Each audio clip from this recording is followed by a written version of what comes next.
Whatever industry you pick, if you outwork everybody, if you try to be a little smarter than everybody, if you try to be a better salesperson than everybody, if you try to be better prepared than everybody, you've got your best chance. Because if you don't do it and somebody else does, I have the saying, work like someone's trying to take it all away from you. I actually work like someone's spending 24 hours, working 24 hours to take it all away from you. And that's kind of the way I look at it. What would you say is the number one reason why people fail? Lack of brains, lack of effort. Lack of brains, lack of effort. Yeah, they don't do the work. They don't learn, when you walk in the room, when you start a business and you start to talk about somebody, you're never in a vacuum with no competition, unless you're just extremely lucky. And if there's going to be competition, that means somebody else knows your business as well as you do when you get started. And if you walk into a competitive environment and they still know more about the business than you do and more about your customers, you're going to lose. But most people don't consider that. They don't do the work. They don't learn more about their industry. They don't know even about their business. And so you've got to put in the effort to know more about your industry than anybody else. And that's the brains part, and that's the effort part as well. Because look, if you're competing with me, you better know what you're doing, otherwise I'm gonna kick your ass, and you're not gonna outwork me. And so, the combination is usually what kills businesses early on more than anything. You could, within a 5-10 minute interview, say, this dude's not gonna make it as an entrepreneur. Yeah, I can typically tell, right? I can tell by their passion, I can tell by their focus, I can tell by their preparation. There's a whole realm of things in any business. Here's the business you're in, and here's 1,000 things that influence whether or not you're going to be successful. Through my experience in businesses, I can put myself in his position and say, okay, here are 900 of the 1,000 things he has to be aware of, and then go through and ask. And by how many of those or her issues they've been able to address already, that kind of gives me a sense of how hard they're willing to work. And I can tell by the questions they ask me. So all I have to do is say, okay, what do you want to know?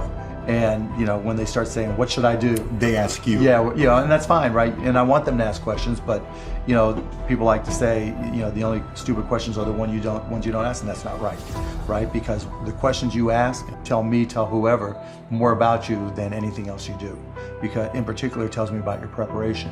If you ask me questions about just basic things that you should have known and you should have down to a science, that's going to disqualify you almost more than anything. If you're not always learning, to this minute, if I'm not continuously learning, if I'm not just absorbing as much as I can absorb, someone else is going to kick my ass, right? So you talk about paranoia. The greatest source of your paranoia should be knowledge. If someone else knows more than you do, and if you're not learning, if you don't know how to learn, if you don't have a thirst for learning and acquiring information, you're SOL. Do you think there needs to be a healthy level of paranoia? Oh, absolutely. There needs to be. Oh, yeah. I mean, I always say, for every one of my businesses, I say, what would I do to kick my own ass? Right? So whatever business you have, there's somebody trying to put you out of business. There's somebody trying to take a bite out of your business. And it's better for you to figure out how they're going to do it rather than they do it.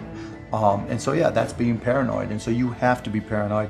You have to anticipate other people's next moves, and you can't ever, downplay the competition.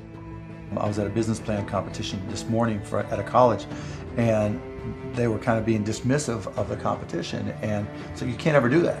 They're out there trying to take you down, and they're not just going to sit still. And if you're good, really, really good, you're going to inspire them to work even harder, faster, better.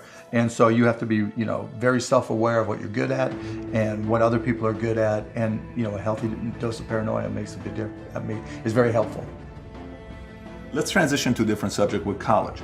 You went to IU, right? Now you got a lot of people that say, forget about school, drop out of school. They're idiots. So you think they're idiots. Tell me why. If you're going to have and run a business, if you don't understand accounting, you're already behind the 8 ball. Can't you hire a guy that knows how to run accounting? But then accounting? they still have to communicate to you. Your accountant might tell you you're profitable, but your cash is going down. Not understanding a breakdown. And when you don't, do you think you need college to learn that? Yeah, I think you do, right? Because it may not, for some people, look, if you're so self-motivated that you can take an online course in accounting and teach yourself everything, you're way ahead of the game anyways. But most people aren't. I don't care if you go to a community college and take accounting and spend $99 for the class. Just, spending the money forces you to be more obligated to do it.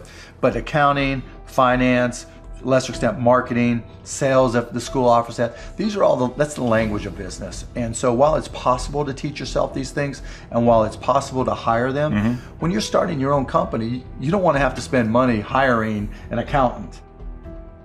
Well, let me take that. If you've gone through all these classes, you probably don't have to hire a lawyer to incorporate, right? You can probably figure out yourself. And so your cost of opening up a business drops. But even more important than all that, that's the blocking and tackling. That's the language of business. You know, the thing I learned at Indiana that was more important than anything else, I learned how to learn. And learning became far more important to me, because the one certainty in business is that it's always going to be changing. How does one entrepreneur increase the speed in areas that they can increase? There's certain things you can't control. Speed in what way? Speed of growing your business. All right. So how fast can I grow? Yeah, I mean, it just depends. You've got to know your own skill set, right? And you've got to know how that fits within your company's life cycle. You know, some companies are slow grind, and you just have to understand that, and you've just got to bide your time until it starts to click, and then grow with it quickly. You know, if you're trying to release a product that needs to be ubiquitous, you've got to go as fast as you can, and then, you know, release a product, like a launch. Yeah, and you know, there's a lot of people who will say, you know, perfection is the enemy of profitability, right? And that doesn't mean you have to wait till it's a perfect product. It really just depends on what the product is. It, you know, a barbershop, right? Is it an app? Is it a service? Is it a product? But you know, the key is looking for the low-hanging fruit. What customers are willing to write you a check or commit to it, you know, so that they're willing to integrate it into their daily lives or integrate it into their daily business. And so getting a commitment either through time or revenue is typically what I look for. And so if I can get a commitment, then I'm going to be able to learn. I'm going to see how they use it. Do they sustain usage? And then once I get the next one, you know, hopefully it came a little bit faster than the first one. Then I can ask for referrals, and then the next one, then the next one, and I just try to ramp it up. You know, when I bought the Mavs, we had no season ticket holder base. And so literally it was a matter of just putting a list of former season ticket holders in a white pages back then, you know, on my desk next to my phone, and making phone calls. You? Yeah, me. Yeah, because if I'm not going to do it, how can I expect someone else to do it, right? So just get on the phone. Hey, this is Mark Cuban. I'm the new owner of the Dallas Mavericks. You know, I'd like to invite you back for again. It's not though. This is my business. But you can't get regular sales guys or something to make those calls once they get to a quarter. You're a guy that's a billionaire. You're making those calls. But that's all, you know, and that's fine and good, right? Because everybody's got their own goals, right? But still, I didn't want anybody at the Mavs to be able to say, well, he's not willing to do the work, right? There's, you know, if I walk around, I'm picking up all the papers. I'm not saying go get that picked up. I'm like, okay, that's trash. I'm picking it up. But in terms of speed of growth, it's really, you got to get that first customer first. And then when you get that first, what did you learn? Reiterate, get that next customer. And then hopefully as you learn more and more through the process, then the next one comes by even faster. You know, alluding to it earlier about entrepreneurs being born or built, you know, and I think I knew I was wired to be excited about business. How or why, I don't know, but you know, and there's certain guys that have the genetics to jump out of the gym, right? There's certain guys, you know, that, you know, when they golf, they have the muscle memory and the discipline.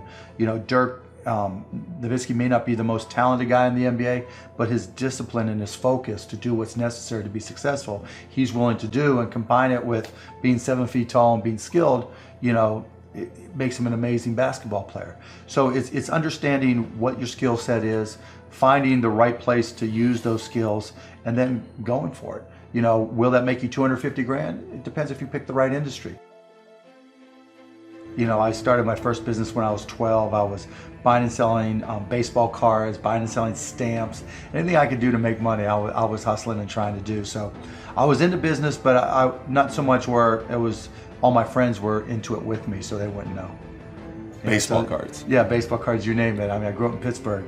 And so I would, probably even less than 12 years old, I would go out and buy a bunch of baseball cards that I collected, and I would package, I would say, okay, you're guaranteed to have a Pittsburgh Pirate in this package, and I would charge 3 times as much, and I'd set up on this park bench down in the park down in Scott Township where I grew up, and I'd have these little sales, And it was great. I made money, and I mean, it was, you know, and I learned as much about business when I was 9, 10, and 12 as I learned any other time.